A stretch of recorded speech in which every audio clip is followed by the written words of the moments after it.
তিনি পড়ে যাওয়ার কারণে তিনি ব্যর্থ হয়েছেন। স্কেল লাইনের বাইরে বল, আবার একটু তুলে পেয়ে যাবেন। কিম বয়েজ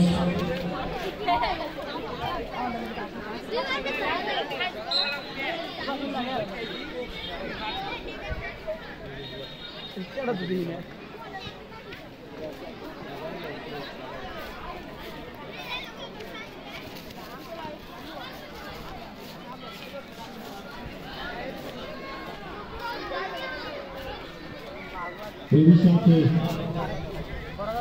ফুটবল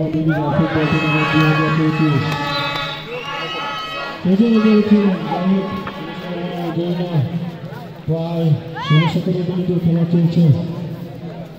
প্রথমার্ধের খেলা হচ্ছে মাঠে। প্রথমার্ধের 25 মিনিট সময় পাবেন প্রতিটা টিম স্কোর করার জন্য। 17 মিনিটের খেলা চলছে প্রায়। কোনো দলই কোনো স্কোর করতে পারেনি। সম্ভাবনা অনেক সুযোগ তিনি তার হারিয়েছেন। আবারও সজরে দৌড়ে আসার চেষ্টা, কিন্তু বলটিকে টেবিল না করতে পারায় স্কেলের বাইরে বল থ্রো পেয়ে যাবে নামতলা একাদশ।